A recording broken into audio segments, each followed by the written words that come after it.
Bien, bueno, los saludamos y nosotros estamos estudiando. En esta semana hemos leído un capítulo prácticamente de Amós. Hoy leímos dos capítulos y hemos terminado en una semana los 9 capítulos del libro de Amós, que eso es lo que estamos viendo. Bueno, como nosotros hemos visto en otras oportunidades, los nombres en el pueblo hebreo tienen mucho significado. No es como en nuestra cultura occidental, sino que representan algo. Y justamente el profeta Amós significa el que lleva la carga. Ese es el significado de su nombre. ¿Mm? Sabiendo Dios que desde el momento en que él fue presentado, entonces, cuál sería su función, cuál sería su ministerio, qué es lo que haría ya de grande. Y siempre por ahí es interesante ubicar dónde está cronológicamente.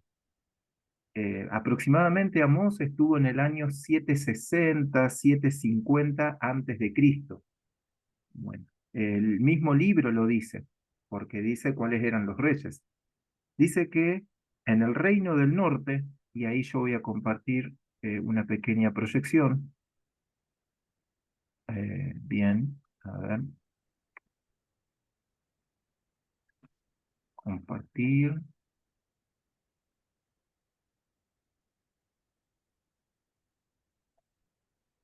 Ahí está.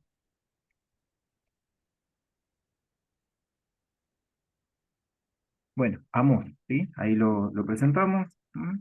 Y eh, para ubicarnos, nosotros estamos en el tiempo en el cual Israel estaba dividido en dos reinos. El del norte, que es Israel, y su capital es Samaria, y el del sur, donde tenemos a Judá y a Jerusalén. Esto es más o menos cronológicamente donde estamos ubicados. Y Aldo, ¿tendrás ahí Amós 1:1, que ahí ubica el tiempo?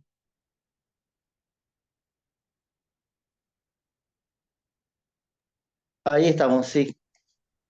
Estas son las palabras de Amós, pastor de Teca, en la visión que recibió acerca de Israel 2 años antes del terremoto, cuando Usías era rey de Judá y Jeroboam, hijo de Joás, era rey de Israel.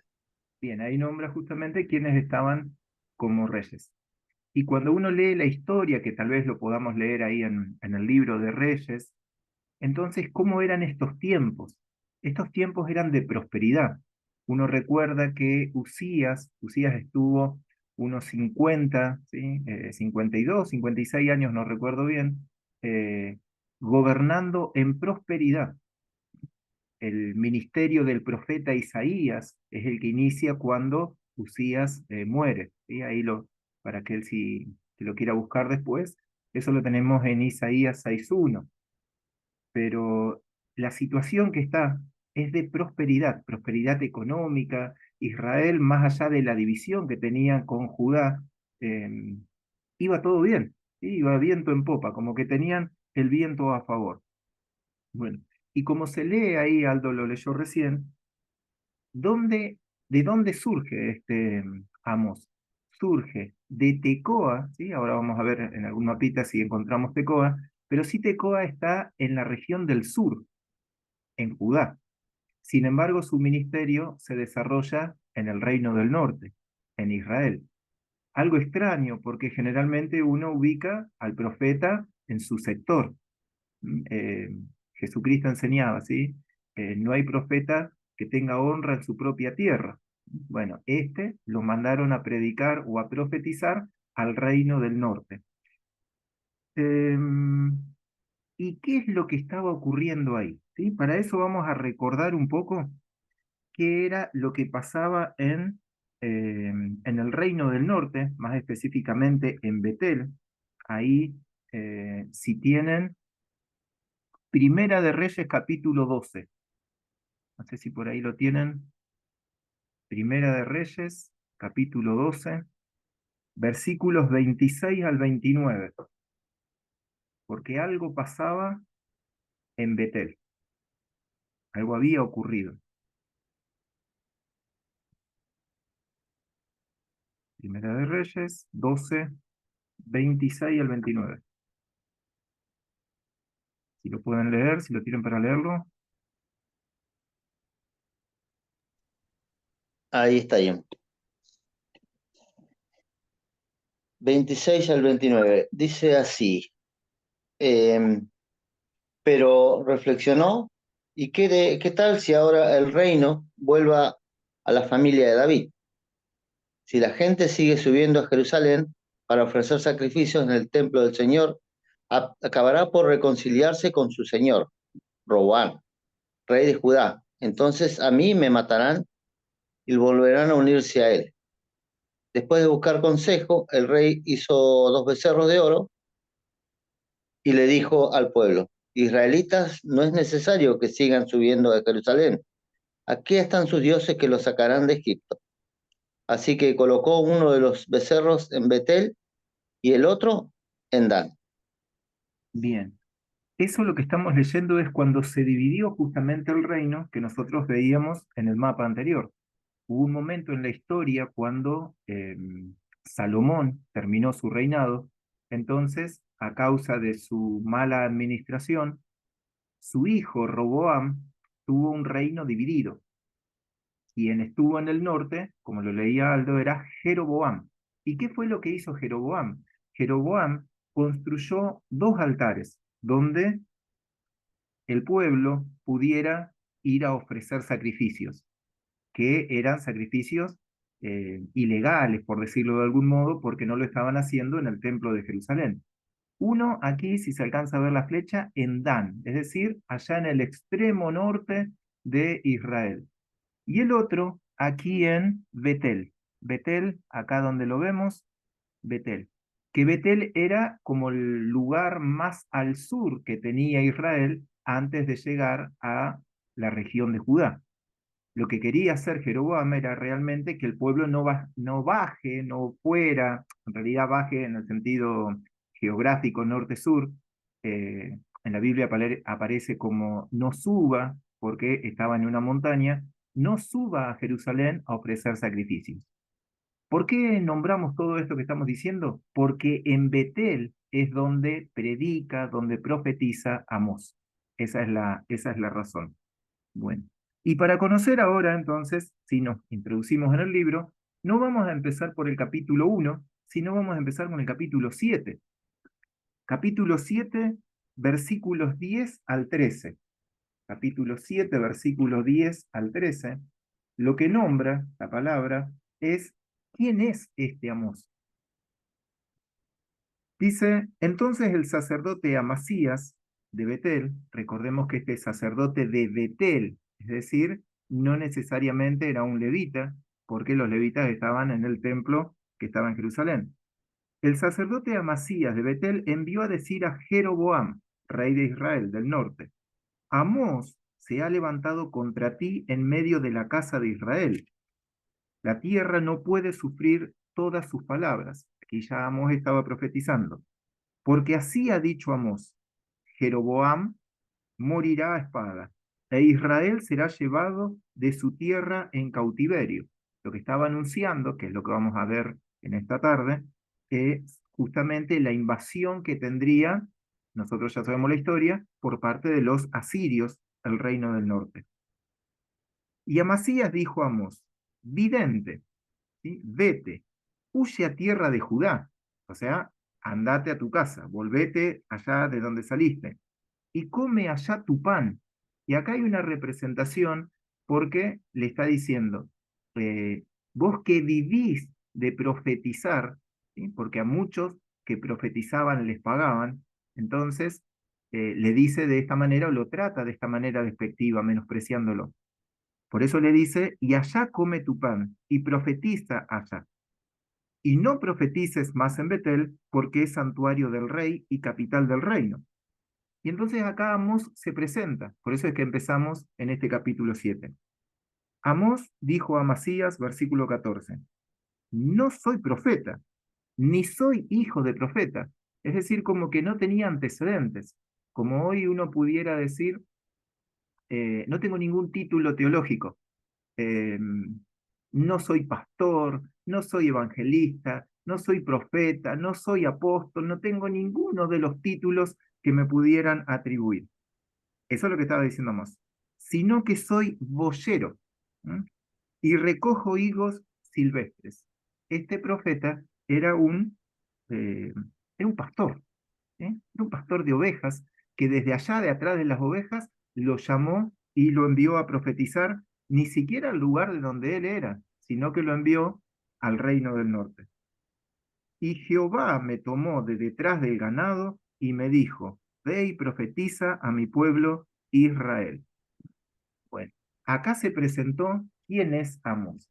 Amós no fue preparado, no pertenecía, cuando nosotros leemos este contexto histórico, podemos ver que hubo escuelas proféticas, Samuel lo había hecho, Elías también lo tenía, es decir, personas que tal vez se prepararon en su vida para profetizar. Ahí en el libro de Reyes lo leemos como los hijos de los profetas. Bueno, Amós no era ninguno de ellos. Amós simplemente allá lo podemos leer en el libro, los ejemplos que toma. Y eso es como para que nosotros aprendamos que cuando queremos hacer una referencia, cuando queremos hacer una figura, una representación de una enseñanza, lo hagamos de aquello que nos es familiar. Porque el libro de Amós está con figuras y representaciones de acuerdo al ministerio, de acuerdo a la labor que tenía este profeta Amós.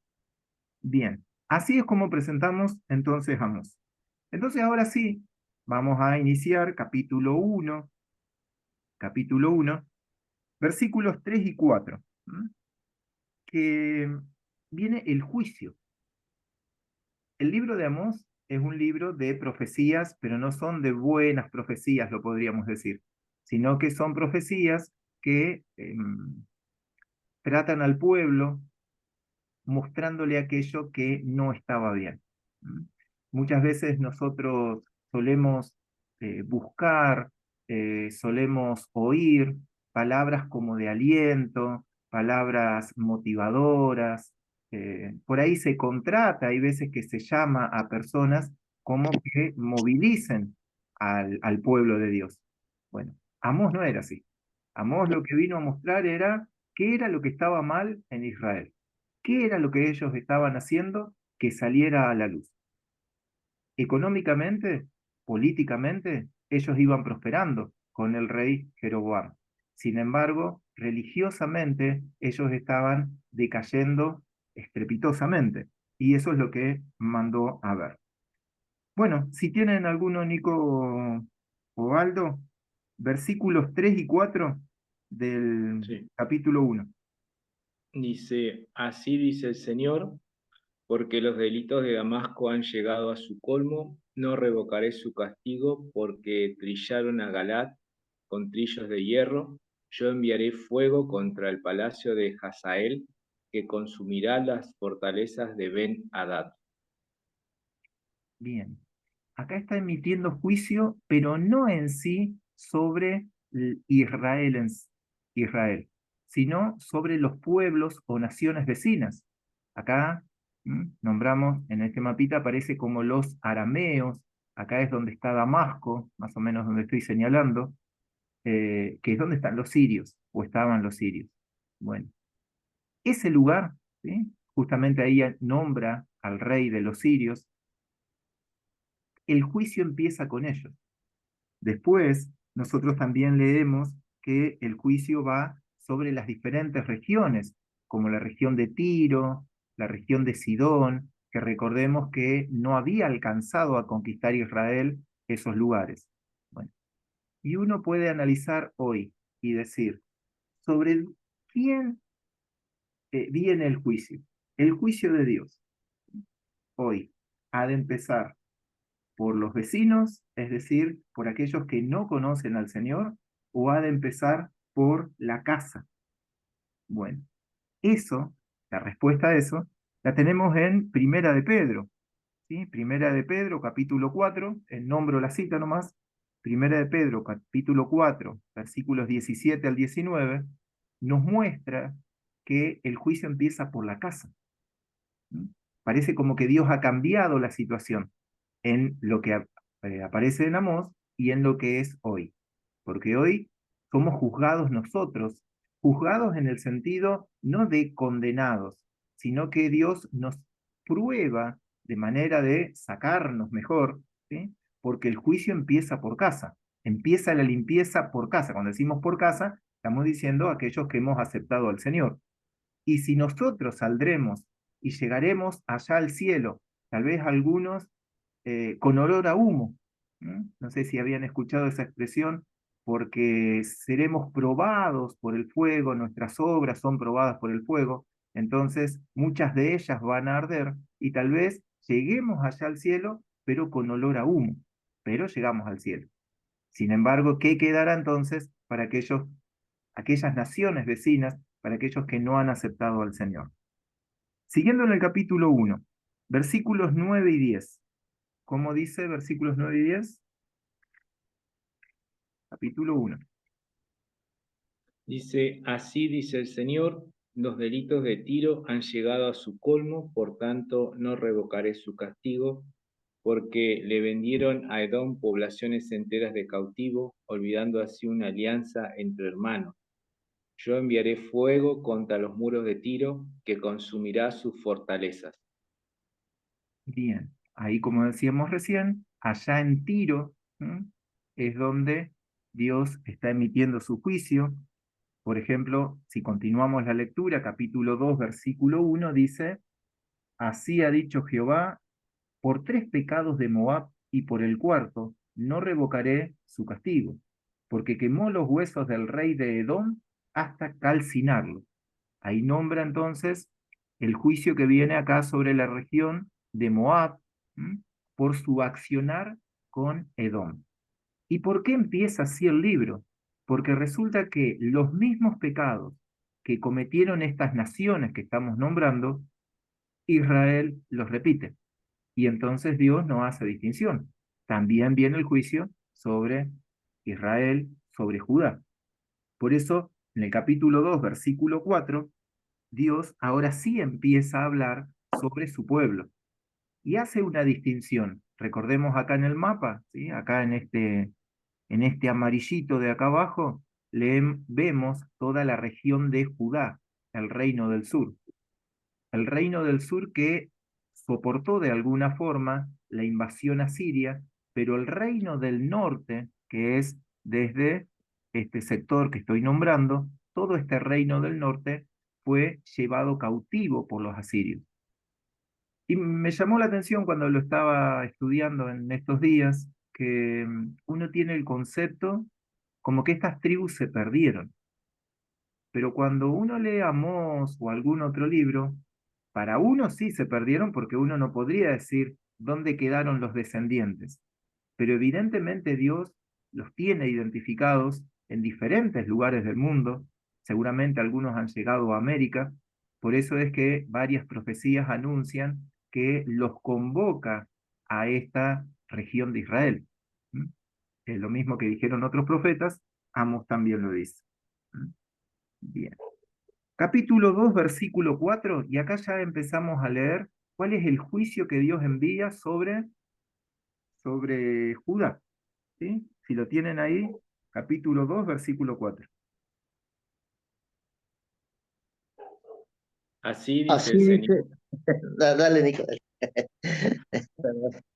Así dice el Señor, los delitos de Judá han llegado a su colmo, por tanto no revocaré su castigo, porque dejándose descarriar por sus mentiras, tras las cuales anduvieron sus antepasados, rechazaron la ley del Señor y no obedecieron sus preceptos.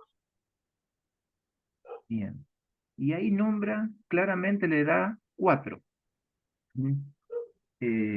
4 razones por las cuales viene el juicio. Lo podemos leer. Menospreciaron la ley de Jehová, como leía Nicolás recién. Tuvieron en poco valor la ley de Dios. En principio, si uno lo va estudiando, parecería que Judá como que se abrazó más al Señor porque tenía el templo en Jerusalén. Pero evidentemente a los ojos de Dios no era así.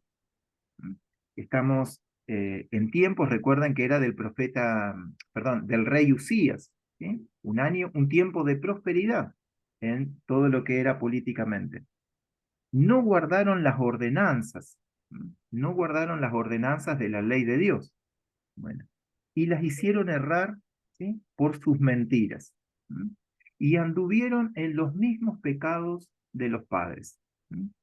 Eh, Cuando leía esto, anduvieron en los mismos pecados de los padres, me venía a la mente lo que nosotros como congregación llamamos como iniquidad, que siempre es una palabra o un tema así un poco controversial dentro del mundo cristiano, pero que se repite. ¿Sí? Uno puede decir, la verdad, tal vez no tenga todo el fundamento teológico como para mostrar esto que ocurre, pero que el pueblo hace y realiza y comete los mismos pecados que los padres, ¿sí? Evidentemente es algo que lamentablemente pasa. ¿Mm? Y una de las razones justamente era por menospreciar la ley de Dios. ¿Mm? Eh, bueno, a ver, ahí así no hablo tanto yo. Nico, Aldo, ¿mm? ¿Qué, qué aporte, qué opinan de estas cuatro razones? ¿Mm? ¿Cómo lo han vivido ustedes?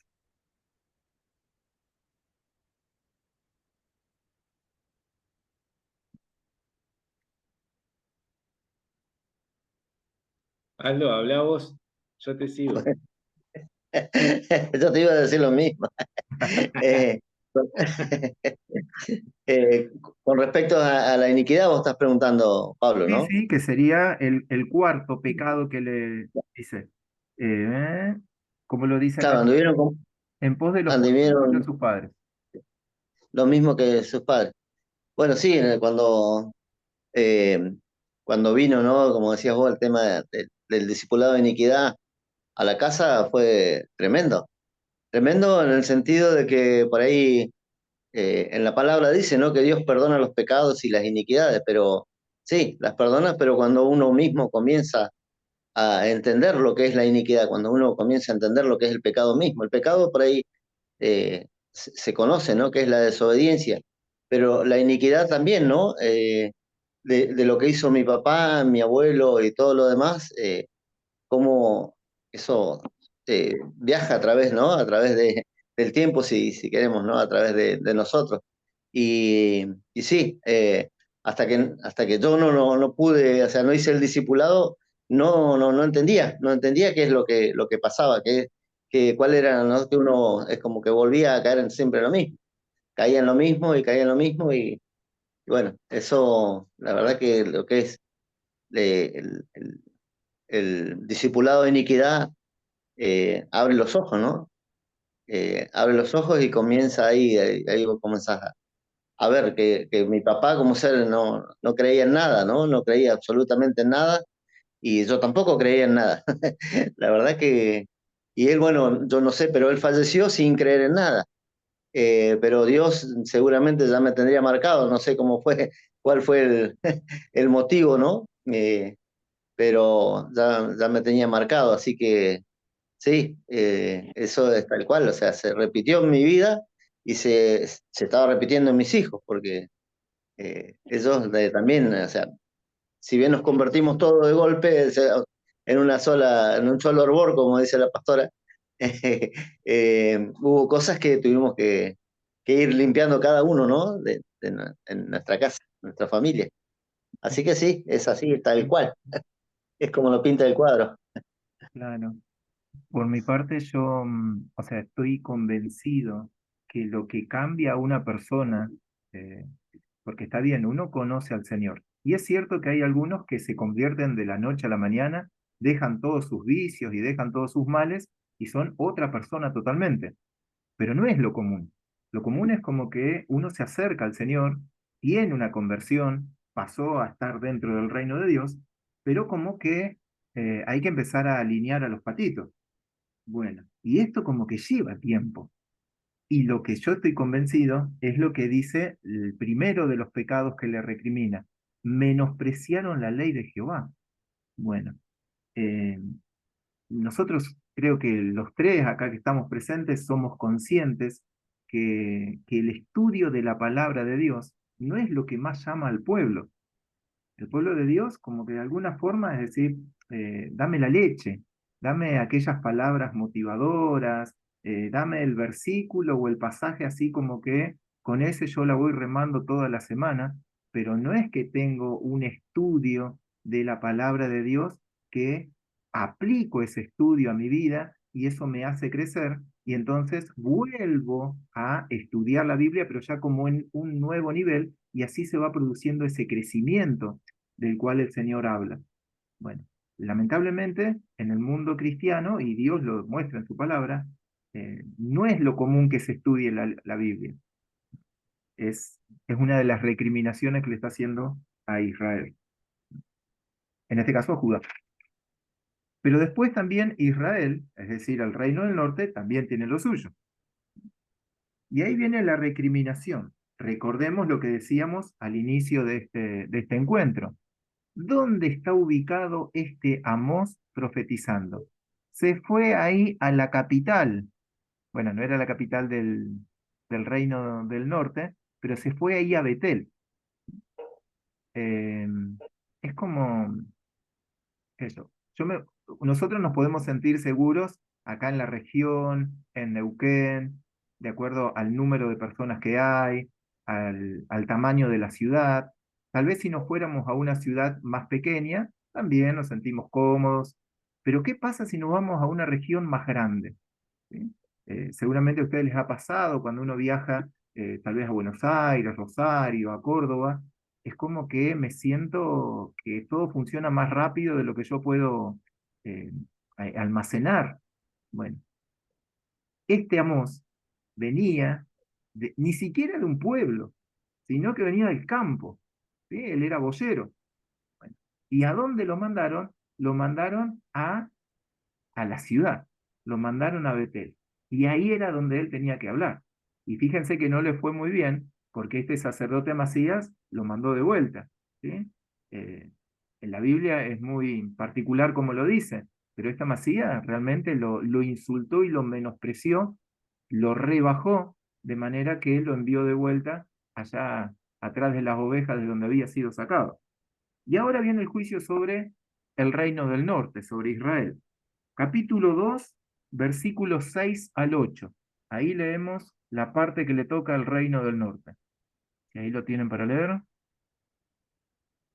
Dice, así Ahí voy. dice el Señor, los delitos de Israel han llegado a su colmo. Por tanto, no revocaré su castigo. Venden al justo por monedas y al necesitado por un par de sandalias. Pisotean la cabeza de los desválidos como si fueran el polvo de la tierra y pervierten el camino de los pobres. Padre e hijo se acuestan con la misma mujer, profanando así mi santo nombre. Junto a cualquier altar se acuestan sobre ropa que tomaron en prenda, y el vino que han cobrado como multa lo beben en la casa de su Dios. Bueno, acá también le da su parte a Israel nombrando otra vez cuatro pecados. Vendieron, por una forma de organizarlo, el primero de ellos, vendieron al justo y al pobre. Dios siempre tuvo el cuidado, en la misma ley dada a Moisés, en cómo tratar al que era pobre, en cómo tratar al extranjero. Bueno, siempre teniendo el cuidado que si alguno le iba mal, entonces si se vendía a esa persona, si por sí misma se daba como siervo o como esclavo en realidad sería como siervo de un hermano, a los 7 años eso tenía que terminar. A los 7 años iba a volver a su estado de libertad. Bueno, eso se dejó de respetar. Fue una de las razones por las cuales se fueron 70 años a Babilonia. Bueno, otro de los puntos, pisotear a los desválidos, ¿sí? Y torcer el camino de los humildes. Justamente estaba ya torcido desde el vamos. Recuerden que ellos habían levantado un altar, un becerro, como lo veíamos acá, en Betel, y le decían, como bien muestra la figura, adoren a este becerro. ¿Mm? Me llama la atención, recuerdo ahora cuando dice en Reyes, las características de los reyes del reino del norte era, siguió en los pecados de Jeroboam, que como leímos al inicio, fue quien mandó a construir este becerro y que adoraran allí en Betel a este becerro, que no fueran a celebrar las fiestas allá en Jerusalén, porque si no se iban a quedar en Jerusalén adorando en el templo. El tercero, algo que estaba muy claro en la ley de Moisés, era que el padre y el hijo se acostaran con la misma mujer. Esa era la recriminación. Eso era una abominación para Dios. Sin embargo, ellos lo tenían como poca cosa. Realmente no les importaba.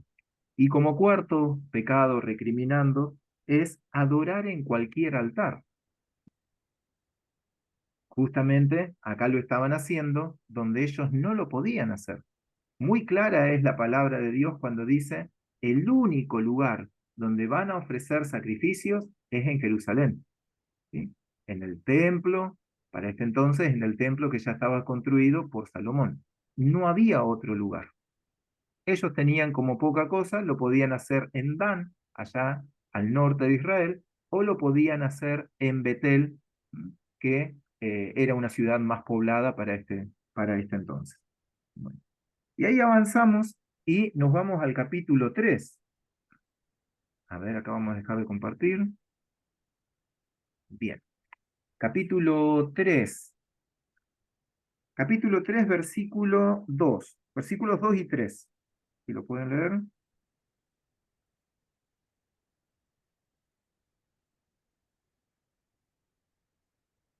Aldo, vos. Ahí damos. Solo a ustedes los he escogido entre todas las familias de la tierra. Por tanto, les haré pagar todas sus perversidades. ¿Pueden dos caminar juntos sin antes ponerse de acuerdo? Bien. ¿Qué tienen ahí para opinar? ¿Pueden dos juntos andar dos juntos si no estuvieran de acuerdo? Muy difícil. Totalmente difícil, es imposible. Imposible. Sí, No, sí. no perduraría para nada. Claro, vieron que recuerdo ahora el ejemplo que de los animales o de los bueyes, que para que anduvieran juntos había que obligarlos por medio del yugo, si no, no iban a andar Claro. juntos. Bueno, y acá la palabra lo muestra cómo el pueblo puede andar con Dios, ¿sí? Si anda con otro pensamiento. No puede caminar con Dios el pueblo escogido, que como lo leemos en el versículo 2, está haciendo una recriminación el Señor, porque dijo, a ustedes yo los escogí, a ustedes yo los formé, ¿sí? Ustedes fueron llevados en Egipto, allá se formó una gran nación y desde allí yo los saqué. Anduvieron conmigo en el desierto, muchas maravillas les mostré. Sin embargo, han decidido no caminar conmigo. ¿Mm? Por eso, ¿andarán dos juntos si no pusieran de acuerdo, si no estuvieran de acuerdo? Bien, evidentemente el pueblo no andaba junto a Dios. ¿Por qué? Porque no había acuerdo, porque el pueblo de Dios, el pueblo de Israel, había roto ese pacto que había con el Señor, ese pacto del Sinaí que nosotros conocemos. Y ahí avanzamos, hay un pasaje conocido, que es el versículo 7, capítulo 3, versículo 7. ¿Cómo es que dice? En verdad, nada hace el Señor omnipotente sin antes revelar sus designios a sus siervos, los profetas. Bien, esa palabra no ha quedado en el tiempo. Dios es totalmente soberano como para actuar sin necesidad de anunciar o de justificar lo que Él hace. Sin embargo, en su modo de actuar, en su amor y en su misericordia, Él anuncia por medio de los profetas, anuncia lo que va a venir. Lo leemos, justamente lo que estamos leyendo ahora, lo que iba a vivir luego el pueblo de Dios, ya sea el norte o el sur. Dios lo había anunciado. Dios lo había anunciado. E incluso nosotros hoy, ¿qué es lo que va a suceder el día de mañana? Y escrito está. Podemos tener algunas diferencias escatológicas de acuerdo a los finales de los tiempos, pero hay otras certezas que claramente están mostradas en la Biblia. Como por ejemplo, que llegará un momento en el cual nosotros seremos llevados con el Señor. No hay dudas de eso. Bueno, eso es algo que ha de suceder. Ha de venir un tiempo en el cual la iglesia será perseguida. Eso está escrito. Bueno, hay muchas cosas que están anunciadas por medio de los profetas. Y nosotros como entendemos que fuimos llamados a reunirnos en una casa profética, de Casa de las Naciones, también entendemos que por medio de su palabra, ¿m? Por medio de su palabra, Dios nos muestra el camino, nos muestra la senda, como congregación, como iglesia, pero también individualmente. Así como nosotros podemos decir, justamente los tres que estamos acá, como que tenemos un llamado a lo que es la palabra de Dios, ¿sí? A estudiarla, y nos gusta también, por gracia del Señor, poder enseñarle la palabra. Bueno, Dios a cada uno nos muestra la senda. Y eso ha sido marcado en nosotros. Puede ser que sea afirmado por la boca de un profeta, o puede ser que Dios ya lo marcó en nuestro corazón. Pero Él ya lo anuncia. Él ya lo anuncia. No sé si con esto querían comentar algo.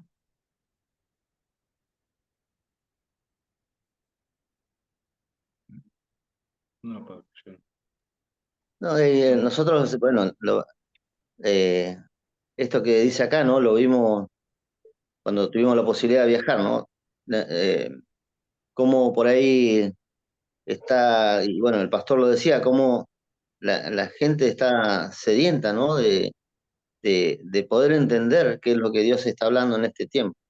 Y por eso, bueno, Dios, ¿no? Está enviando gente que por ahí pueda entender un poco qué es lo que, como decías vos, el tiempo escatológico, qué es lo que realmente está pasando, porque enseñan la palabra, pero por ahí no le falta eso, ¿no? Ese entender los tiempos de Dios, ¿no? A través de la palabra misma, ¿no? Y entonces por ahí nos decían, ¿no? Que el último profeta había sido Juan el Bautista. De ahí en más no había más profetas, así que bueno, fue toda una historia. Sí, sí, sí, sí. Hay muchos pasajes así que están descontextualizados, como el que nombraba recién Aldo. Bueno, hay un versículo dando fundamento justamente a lo que estamos diciendo, que está en el 3:11. El 3:11 dice, por tanto Jehová el Señor ha dicho así, un enemigo vendrá por todos lados de la tierra y derribará tu fortaleza, y tus palacios serán saqueados. Lo que le pasó al reino del norte, ellos fueron invadidos por los asirios. Y la crueldad que tenía este ejército asirio hizo que se llevaran, mezclaran, hicieran grandes abominaciones allá en todo lo que es el reino del norte. Y uno puede, como lo decía hace un momento, pensar, se perdieron esas tribus, ¿sí? ¿Dónde habrá quedado la tribu de Dan? ¿Dónde habrá quedado la tribu de Rubén? Y está bien, uno, como ser humano, no lo sabe. Pero evidentemente Dios sí. Dios ha seguido la línea de todas esas genealogías como para que en el momento oportuno reunirlas allá nuevamente en la misma región donde nosotros lo vemos, en Israel. Bueno, y acá otra vez aparece capítulo 4 versículo 1 y 2. Si lo pueden leer, capítulo 4 versículos 1 y 2. Oigan palabra ustedes, vacas de Basán, que viven en el monte de Samaria, que oprimen a los desválidos y maltratan a los necesitados, que dicen a sus esposos, tráiganos de beber. El Señor Omnipotente ha jurado por su santidad. Vendrán días que hasta la última de ustedes será arreada con garfios y arpones. Me llamó la atención porque acá se está refiriendo a las mujeres allá de Israel. ¿Mm? Y no se refiere a su aspecto físico, ¿sí? Pero es de una manera poética en la cual está diciendo, porque las vacas pastaban en las regiones de los grandes pastizales, entonces estaban cómodamente. A eso se refiere con las mujeres de Basán. Ustedes que están cómodamente, ¿sí? Que hacen que incluso sus maridos pequen, ¿sí? Están todos eh, en una confabulación. Bueno, ¿qué es lo que ha de ocurrir con ustedes? Bueno, ustedes van a ser llevados o llevadas cautivas con los ganchos y vuestros descendientes con anzuelos de pescador. Eso es lo que está diciendo Dios que iba a ocurrir a Israel. Pasado muchos años, hoy nosotros, cuando estudiamos historia, cuando estudiamos Biblia, eh, podemos leer que eso se cumplió. La palabra de Dios se cumplió. Bueno, aparece en el capítulo 5, ahí avanzamos un poquito más, y aparece el día del Señor, el día de Jehová, que uno de los primeros, en realidad el primero, ¿sí? que da conocimiento de esto, como que explícitamente lo escribe, es el profeta Joel, que estuvimos estudiando semanas atrás. Entonces, Amós ahora viene a profetizar sobre ese mismo acontecimiento, el día de Jehová. Recuerdo acá, y abro un paréntesis, me acuerdo cuando empezamos la lectura de Leamos la Biblia juntos, allá 2017, bueno, y me tocaba compartir, en ese momento la pastora Lili me daba para compartir estos libros, libro de Amós, libro de Zacarías, Joel, libros cortitos, y que uno no eran los libros que más conocía. Tal vez lo más conocido para uno era lo del Nuevo Testamento. Y hubo algo que me llamó la atención que realmente yo no lo sabía, y es esto, el día de Jehová, el día grande y temible. Entonces cuando lo empecé a leer así seguido, como que me pregunté, ¿qué es esto? ¿De qué está hablando acá? Bueno, y se está refiriendo a la segunda venida del Señor. Se está refiriendo a ese momento en el cual hoy todavía no ha pasado. Hoy podemos decir es la segunda venida del Señor. Para ese momento no se conocía como la segunda venida. Bueno, es en ese momento donde Cristo vendrá como rey, no como siervo que podemos decir en su primera venida a morir en la cruz, sino que vendrá, como lo dice el Apocalipsis, como rey de reyes y señor de señores. Ese es el momento, el día de Jehová. Y ahí lo que podemos leer, versículos 17 al 20. Si lo tienen, capítulo 5, 17 al 20.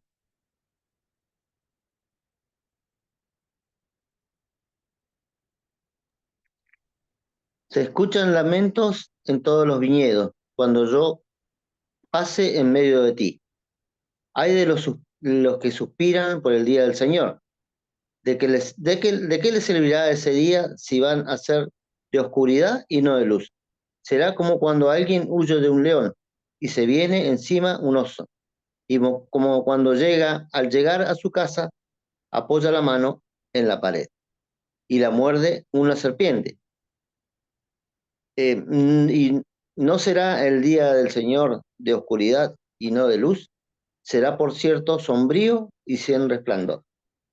Bien, evidentemente para este momento, algunos entendidos sabían de ese día, que recordemos lo que dijimos. Profeta Joel, tiempo antes, ya había profetizado sobre este día de la venida del Señor. Y entonces parece como que había quienes deseaban que ese día se cumpliera. Como hoy uno puede decir, anhelo que ese día se cumpla. Y está bien que uno lo anhele. Ahora habría que ver cuál es el motivo.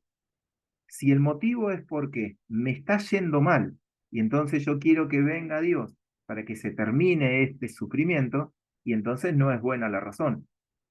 Bueno, ahora, si es porque yo anhelo ver cara a cara, ver a Dios, ver a Jesucristo, poder verlo como ese Dios que aparece en Apocalipsis, bueno, entonces ahí el motivo es diferente.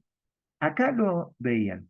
Y lo que nombrábamos al inicio de este encuentro, los ejemplos que da Amós, o la revelación, la analogía, la figura que Dios le da al profeta. Porque dice, como el que huye delante del león y se encuentra con el oso.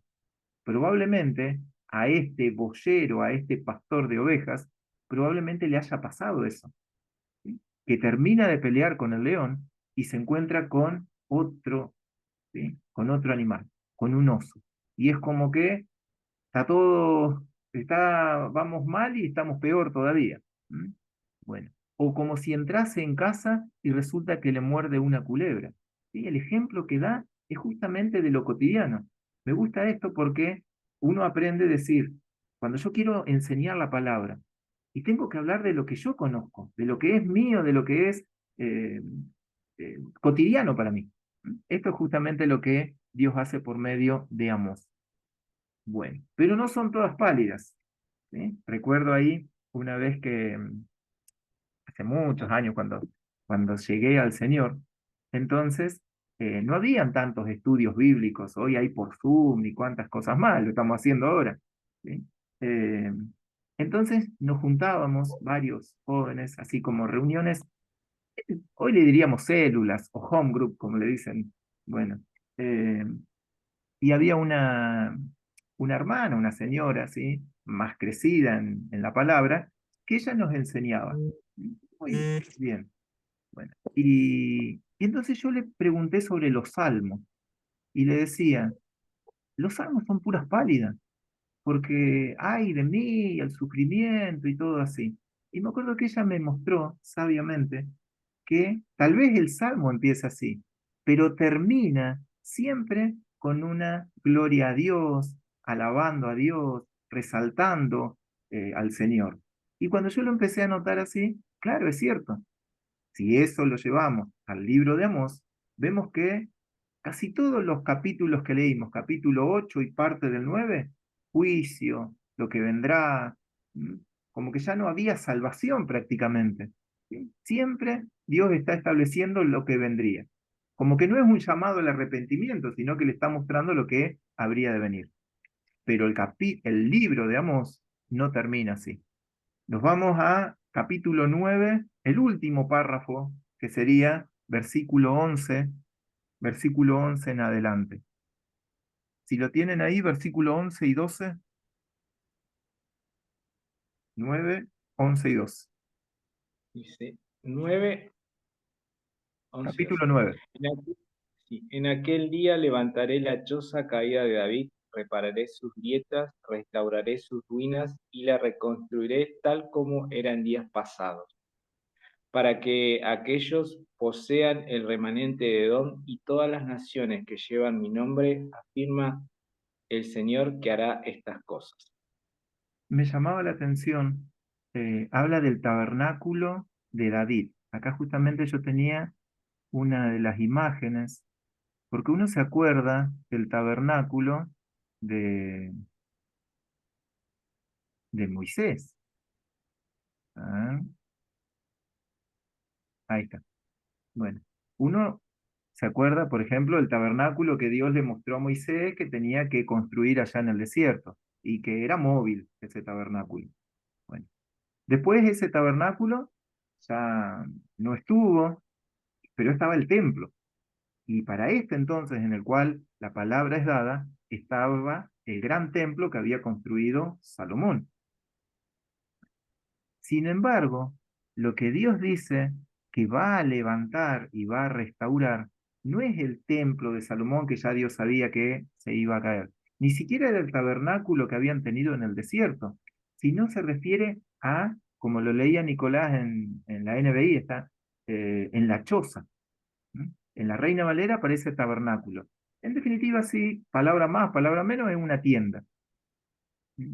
Nosotros ahí recordamos cuando David hizo traer, una vez él siendo rey ya de todo Israel, hizo traer entonces el arca que había quedado allá por el rey Saúl, que no le había prestado atención. Bueno, David se preocupó en traer el arca a Jerusalén, pero no es que le hizo un tabernáculo, le hizo una tienda, le hizo simplemente como una carpa para que no se viera el arca de Dios.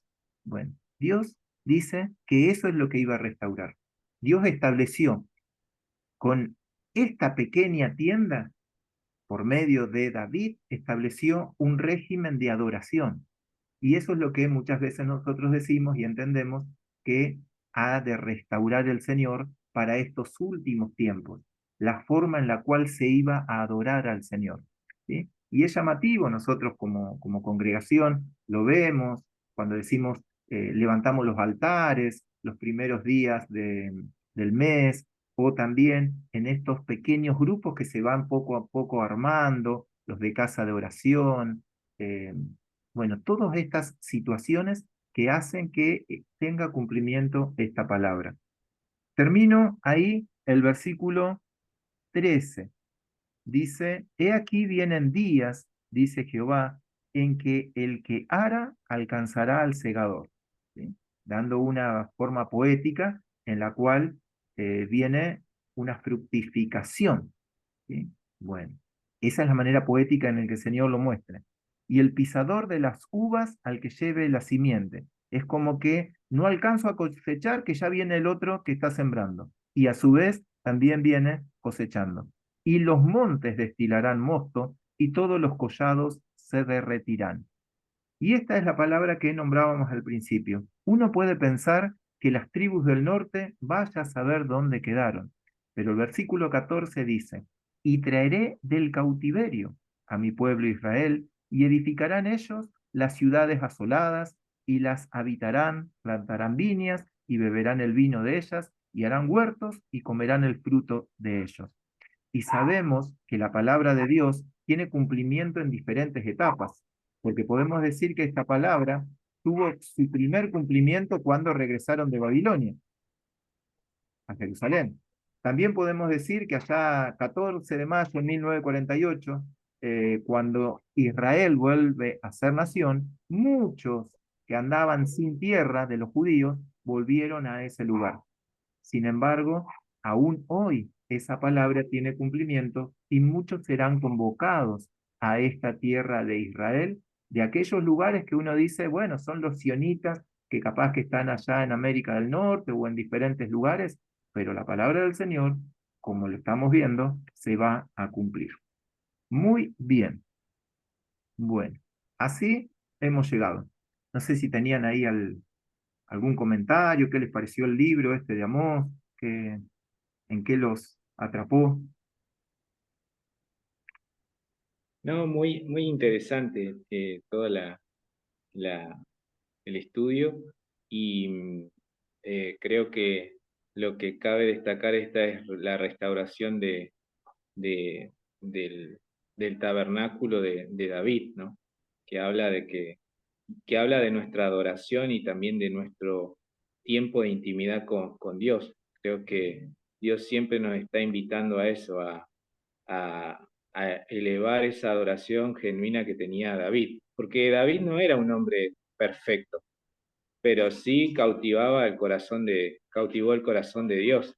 Entonces, creo que yo creo a través de la adoración, yo creo que esa es la mejor virtud que nosotros podemos eh, tomar o admirar de David, es de que era un hombre conforme al corazón de Dios. Y no quiere decir que sea perfecto, sino que solamente adoraba a Dios y trataba en su humanidad, trataba de servirlo 100%. Muy bien.